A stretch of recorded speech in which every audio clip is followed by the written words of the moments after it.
And according to experts and investigators, it's the darkest corners that may be helping create the next generation of murderers. True crime has walked a fine line between understanding evil and becoming fascinated by it. But online, that line has already been crossed. Today we're talking about a shadowy subculture hiding in plain sight, one that doesn't just study killers but idolises them. So what is the TCC? Well, I wondered this, and I started researching a couple of weeks ago, and I came across the term, and I was quite surprised about the whole concept of TCC. It is, in fact, the true crime community. It's often shortened to TCC, because it's an online subculture found on platforms like Tumblr, TikTok, Instagram, here on YouTube, and on Discord. At first glance, it looks harmless. After all, this is a true crime channel. Posts about unsolved cases, psychological breakdowns of criminals, discussions about motivations and timelines. But beneath the surface, there is another side. A side where murderers aren't treated as criminals. They're treated as icons. And this has worried me for a while, which has caused me to research this and bring this video to you. So it's about when killers become celebrities. You know, the darker corners of the TCC, notorious killers, are branded as interesting and likable figures. People think they're nice. They're not bad people. They're just misguided somehow. And fans create photo edits, sometimes photoshopping themselves into the scene next to the killer as if they were in some sort of relationship. They create fan art, creating art that is favourable to the killer and completely forgetting the victim. Flower crowns. Now, I had to look this one up because I had no idea, but flower crowns on social media represents a versatile, enduring aesthetic trend that blends romantic, boho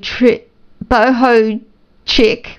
Sorry, it's late at night and I'm getting really tired. I've done a lot of recording today, so forgive me my tripping up. But flower crowns is about boho chic and festival fashion, at times deeper cultural and historical significance. They are characterized by photos of individuals wearing real or dried flowers or artificial flowers as headbands, popular during spring, summer music festivals and weddings. And this is an old thing. I mean, I'm an old person now, and when I was a kid, people used to do this. A lot of teenagers is during the hippie area. So nothing is new. It's just branded by a new name. And it is in a different context, because now it is about true crime, whereas it was just about love and peace and things like that. And things are, it's sad. And a lot of the fan base, they create love letters and they send them to criminals in jail. It really speaks for itself, doesn't it? And even fan fiction serves as a form of creative expression, allowing fans to explore the what-if scenarios, fix storylines, or even expand upon the original universes, and sometimes putting themselves in the story, which is very sad, actually.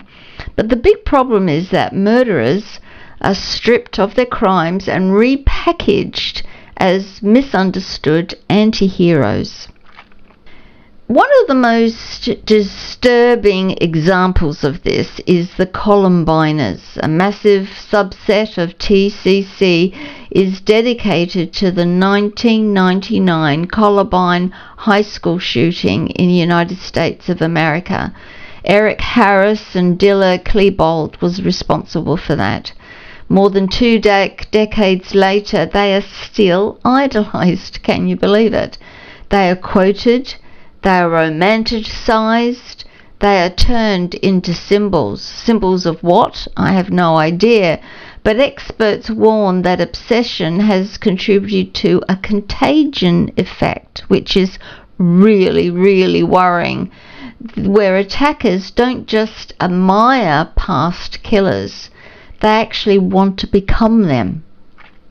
And then there's the true crime girlies and the belonging. A large portion of this community consists of young people, especially teenage girls, who are often isolated and often have struggles. They often are looking for connection and they want to be loved. Inside these spaces they find validation, friendships, identity, but that belonging can come at a cost. They normalise violence. Victims fade into the background, being forgotten, and the killers become the centre of attention. And then you get the copycat attacks. Researchers describe the most extreme side of the TCC as a driven, revolutionary subculture. Such a worry. I mean, hold into your hats. If you've got children, young children, teenagers, even people in their 20s, grandchildren, you really need to be knowing exactly what they are doing online, because this thing is real, it's insidious, it's out there, and it's growing. This is where there is no political ideology, no values, no manifesto, no rules, just one goal is to be remembered. It's a space where violence is mimetic, which it brings ideas and behaviours and styles and beliefs that spread from person to person by copying each other. And it's terrible, it's mindless. And, there's such a sense of companionship and acceptance when people copy each other. Attackers are reinterpreted, and the fans act out previous mass shootings. They actually go into role play, and they add their own twist to it, just to create new content of some sort. As recently as 2024 and since then, multiple planned and carry out attacks have been directly linked to individuals in the TCC spaces. This isn't just consumption anymore, it's about production. The community just doesn't admire killers. In some case, it helps to generate them.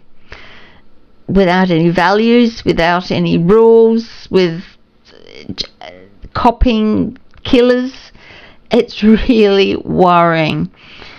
But there is an exception. Not all true crime fans are part of this TCC subculture. We need to be clear, and it's important to be clear, that most people who enjoy true crime are not part of this, and that is including me. We want justice, we want understanding, we want to encourage prevention by giving people clues and ideas on how by sharing stories of how these perpetrators act. You can give people tools and equipment to know what to watch out for so they can keep themselves safe. We want closure for the families, the victims' families, and we want to respect the victims and their families and their loved ones. But the TCC crosses boundaries. It is guilty of from studying crime to actually copying it, and they celebrate the people who commit it, and that's evil. That's really ungodly. And that's why many true crime creators and fans actually distance themselves from the label. Why this matters, why is this important to you and I? I think I've given clues throughout this presentation so far. The danger is, though, and we must really be aware of this and really hold this on board, that the danger of the TCC is not just online aesthetics.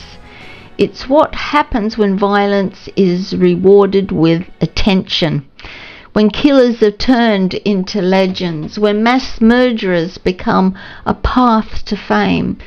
Every time a criminal is idolized, a victim is erased. And every time notoriety is celebrated, someone else, not someone who's not so nice, may be watching and may be taking notes.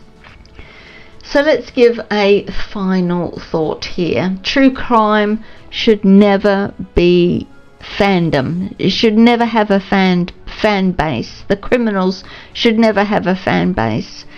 Because real people died, real families grieved, real consequences still echo today. If we forget that, we just don't study history, we help repeat it. So before we go, I want to remind everyone to consume true crime responsibly. These stories involve real people, real families and real loss. Please take a moment to keep the victims and their loved ones in your thoughts and in your prayers. Most importantly, stay safe, stay aware, and look out for one another. If you've enjoyed this episode, please don't forget to like, subscribe, and to turn on the notifications so you won't miss future cases. You can also support the podcast by sharing this episode and joining in the conversation in the comments respectfully.